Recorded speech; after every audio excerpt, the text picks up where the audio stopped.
नमस्कार प्रिय दर्शकों, स्वागत है आपका हमारे YouTube चैनल। नमस्कार, आप सभी का स्वागत है। दोस्तों, पति पत्नी में नोकझोंक होना आम बात है। लगभग सभी शादीशुदा जोड़ों के बीच में यह होता रहता है। ऐसा होने से ही दोनों के बीच प्रेम अधिक बढ़ता है और रिश्ते और भी ज्यादा मजबूत होते हैं। लेकिन अगर ये नोकझोंक लड़ाई झगड़े में बदल जाए तो ये रिश्ते को बर्बाद भी कर सकती है। कई बार इन लड़ाई झगड़ों का कारण वास्तु दोष को माना गया है। शास्त्रों के अनुसार वास्तु दोष घर के अंदर ऐसी नकारात्मक ऊर्जा का प्रभाव बनाते हैं जिससे समझदार व्यक्ति के मन को भी प्रभावित। दर्शकों, हम कहानी शुरू करें और आप इस वीडियो में खो जाएं। इससे पहले अगर आप हमारे चैनल पर पहली बार आए हैं तो हमारे YouTube चैनल को सब्सक्राइब करें।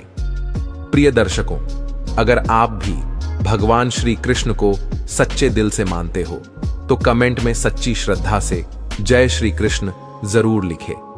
दोस्तों, कर उसे किसी पशु की तरह व्यवहार करने के लिए मजबूर करते हैं। साथ ही ये नकारात्मक ऊर्जा उसके मुख के स्वाद की पहचान भी मिटा देते हैं, जिस कारण स्वादिष्ट अन्न भी उसे करेले की तरह कड़वे प्रतीत होते हैं और वह झगड़ा करने पर उतारू हो जाता है। हमेशा हंसता खेलता रहने वाला व्यक्ति भी अचानक क्रोधी अवस्था में नजर आने लगता है। परिवार के सदस्य एक दूसरे पर अकारण ही शक करने लगते हैं और एक दूसरे से घृणा एवं द्वेष करने लगते हैं। इसी नकारात्मकता के कारण घर का वातावरण दूषित हो जाता है और प्रत्येक व्यक्ति के मस्तिष्क पर इसका गहरा असर डालता है। इसलिए इस नकारात्मक ऊर्जा को घर से निकालने के लिए वास्तु शास्त्र में नियम बताए गए हैं। इन नियमों का पालन कर आप सकारात्मकता को घर में ला सकते हैं। इसलिए घर की महिलाओं और पुरुषों को इन नियमों पर अवश्य ध्यान देना चाहिए। तो आइए जानते हैं कौन से है वो नियम। पहली बात है खिड़की से लगा बिस्तर। वास्तु के अनुसार पति पत्नी का बिस्तर खिड़की से सटा हुआ नहीं होना चाहिए। खिड़की और बिस्तर के बीच में दूरी अवश्य होनी चाहिए। साथ ही खिड़कियों को रात के समय ढका हुआ होना चाहिए। खिड़की के समय बिस्तर होने से नकारात्मकता का सीधा असर पति पत्नी के जीवन पर होता है। इससे रिश्ते में कड़वाहट होती है, क्योंकि बुरे विचारों से ग्रासित लोग सदैव दूसरों की खिड़कियों में झांकते हैं। इससे नकारात्मक ऊर्जा घर में प्रवेश करती है। घी का दीपक जलाएं।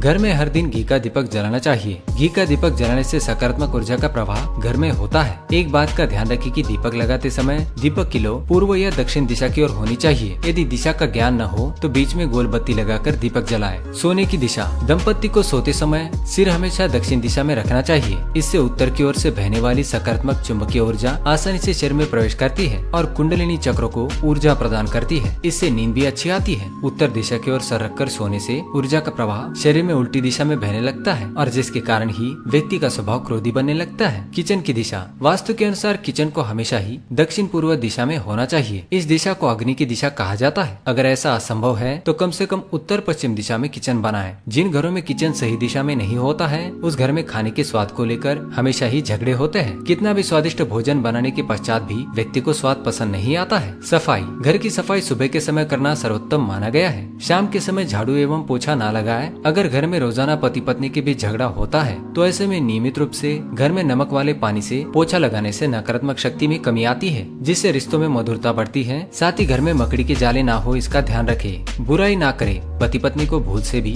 किसी अन्य जोड़े या कपल्स की बुराई नहीं करनी चाहिए। न ही उनके जीवन में चल रहे क्लेश से जुड़ी बातें बेडरूम के अंदर करनी चाहिए। ज्यादातर पति पत्नी यही गलती करते हैं। बेडरूम में एकांत मिलने पर हमेशा दूसरों की बुराई करते हैं, लेकिन इन बातों का असर उनके वैवाहिक जीवन पर भी पड़ता है। बेड के सामने आईना। बेडरूम के अंदर बेड के सामने आईना रखना अशुभ होता है। सुबह उठते ही आईना नहीं देखना चाहिए। वास्तु के अनुसार बेड के सामने आईना रखने से मनुष्य के अंदर तमोगुणों का विकास होता है, जिससे मनुष्य की प्रवृत्ति राक्षसी बन जाती है। घर के अंदर थूकना। ज्यादातर पुरुष आलस के कारण घर के अंदर ही दरवाजे के पीछे या फिर कोना देकर थूकने लगते हैं, लेकिन ऐसा करना बेहद ही अशुभ होता है। ऐसे घर में देवी देवताओं का वास नहीं होता और हमेशा नकारात्मकता ही वास करती है। इसलिए बेसिन में अथवा घर के बाहर जाकर ही थूकना चाहिए, घर के अंदर ना थूके। तो दोस्तों, ये थी वो बातें जो घर में पति पत्नी के प्रश्नों का उत्तर बताने से पहले मैं तुम्हें एक अत्यंत महत्वपूर्ण कथा सुनाता हूँ। इस कथा में तुम्हें तुम्हारे सभी प्रश्नों के उत्तर मिल जाएंगे, इसीलिए तुम इस कथा को ध्यान से जरूर सुनना। तो दोस्तों, यमराज ने चित्रगुप्त को जो कथा सुनाई है हम वह आप सभी को सुनाने जा रहे हैं। इस कथा में मनुष्य के आचार विचार, अच्छी और बुरी आदतें तथा जन्म मृत्यु के विषय में बहुत ही महत्वपूर्ण ज्ञान दिया गया है। इस ज्ञान को कभी आधा अधूरा नहीं सुनना चाहिए। तो चलिए बिना देरी किए शुरू करते हैं। यमराज कहते हैं, हे चित्रगुप्त, किसी समय की बात है, मध्य देश में एक अत्यंत सुंदर नगरी थी। उस नगरी में एक धनवान सेठ रहा करता था जिसका नाम था आत्माराम। आत्माराम बहुत ही मेहनती था। उसने अपनी मेहनत से सारा धन इकट्ठा किया था। उसका बहुत बड़ा व्यापार था और साथ ही उसके पास बहुत सारा खेत था।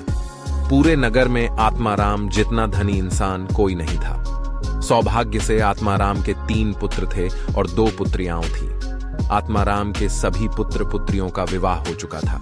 आत्माराम के 3 बेटे उसी के साथ रहते थे और उसके कामकाज में उसकी सहायता करते थे। आत्माराम का बड़ा बेटा किशन बहुत ही समझदार और बुद्धिमान था। वह अपने पिता के सारे काम संभालता था। छोटा बेटा गणेश भी खेत देखता था और खेत के सारे काम करता था, और तीसरा सबसे छोटा बेटा पढ़ाई करता था। आत्माराम के दोनों बेटों का विवाह हो चुका था और कुछ समय बाद पढ़ाई खत्म होने पर उसने उसके छोटे बेटे का भी विवाह करा दिया और उसे भी अपने व्यापार में काम पर लगा दिया। भगवान की कृपा से सब कुछ ठीक चल रहा था। कई वर्ष बीत गए। आत्माराम के बेटों ने उसके व्यापार को और बढ़ा दिया, और जब आत्माराम की मृत्यु का समय निकट आया तो उसने संपत्ति का बंटवारा करने का सोचा और अपने 3 बेटों को बराबर हिस्सा करके उसने अपनी सारी संपत्ति 3 बेटों के नाम कर दी और बड़ी ही प्रसन्नता से उसने मृत्यु को गले लगा लिया। आत्माराम की मृत्यु के बाद उसके 3 बेटे अपने अपने हिस्से में मिली संपत्ति को संभालने लगे। ऐसे ही समय बीतता गया। आत्माराम के बेटे अपने अपने घर पर हर साल अपने पिता का श्राद्ध करते थे और नदी में जाकर तर्पण भी करते थे, जिससे आत्माराम की आत्मा को शांति मिले। आत्माराम के बड़े बेटे को 3 अत्यंत सुंदर पुत्र की प्राप्ति हुई। फिर छोटे बेटे को 2 पुत्र और 1 पुत्री हुई, लेकिन सबसे छोटे बेटे को कोई संतान नहीं हुई। बहुत साल बीत गए, लेकिन सबसे छोटे बेटे को कोई संतान नहीं हो रही थी। उसने कई उपाय भी किए, लेकिन उसे कभी संतान सुख नहीं मिला, जिस कारण से वह सदा ही दुखी और निराश रहने लगा। कुछ साल बीतने के बाद आत्माराम के छोटे बेटे की तबीयत अचानक खराब हो गई और वह बीमार रहने लगा। उसने अपनी बीमारी के इलाज में अपने पास की सारी जमा पूंजी खर्च कर दी। वह दूर दूर से वैद्यों को बुलाकर अपना इलाज करवाता था। बीमारी के कारण वह अपने कामकाज पर ध्यान नहीं दे पा रहा था, इसीलिए उसकी परिस्थिति और भी अधिक खराब होने लगी थी। उसने कई बार अपने भाइयों के पास मदद मांगी और उनसे उधार पैसे लेकर जीवन का गुजारा करने लगा था। कई वैद्यों को दिखाने के बाद भी उसकी बीमारी ठीक नहीं हो रही थी, जिस कारण से वह बहुत दुखी रहने लगा था। उसके भाई भी अब उसकी मदद करके थक चुके थे, लेकिन अब उन्होंने भी उसकी मदद करना बंद कर दिया, क्योंकि वह अपने बड़े भाइयों से ठीक से बर्ताव नहीं करता था। वह अपने भाइयों की उन्नति देखकर जलने लगा था और उनसे द्वेष करने लगा था, जिस कारण से वह और भी अधिक दुखी रहने लगा था। फिर एक दिन अचानक उसकी मृत्यु हो गई और फिर यम के दूत उसे लेने के लिए उसके पास आ गए। यम के दूत उसे घसीटते हुए यमलोक लेकर जाने लगे। फिर यमलोक पहुंचने पर उसे यमराज के सामने लाकर खड़ा कर दिया गया। वहां पर जाने के बाद वह छोटा बेटा रोता हुआ यमराज से पूछने लगा, हे यमराज, मैंने ऐसा कौन सा पाप किया है जिससे मुझे ये दिन देखने पड़े? मैं तो कितना अच्छा भला इंसान था, लेकिन किस कारण से मुझे अचानक रोगों ने ग्रसित कर दिया? किस कारण से मेरा सब कुछ नष्ट हो गया? ऐसा मैंने कौन सा पाप किया है? फिर यमराज कहते हैं, अरे मूर्ख, तूने अपने जीवन में बहुत पाप किए हैं। तेरी बुरी आदतों के कारण ही तुझे ये दिन देखने पड़ रहे हैं। तेरी अकाल मृत्यु का कारण भी तू खुद ही है। अब मैं तुम्हें बताता हूं कि तूने शास्त्रों के कौन से नियमों का उल्लंघन किया है, जिस कारण से तेरी दुर्दशा हुई है। जो भी मनुष्य शास्त्रों के नियमों का उल्लंघन करता है, उसकी भी दशा तेरे जैसी ही होती है। यमराज उस छोटे बेटे से कहते हैं, मनुष्य को हमेशा अपने 5 अंगों को साफ करके ही भोजन करना चाहिए। दोनों पैरों को तथा दोनों हाथों को और अपने मुख को जल से अच्छी तरह से स्वच्छ करके ही भोजन करना उचित होता है। इससे मनुष्य के शरीर से रोग दूर रहते हैं और व्यक्ति दीर्घायु बन जाता है। किंतु तूने तो बिना स्नान किए ही भोजन किया है। यमराज कहते हैं, भोजन शुरू करने से पूर्व उस भोजन के लिए भगवान को धन्यवाद देना चाहिए और संसार के समस्त प्राणियों को भोजन प्रदान करने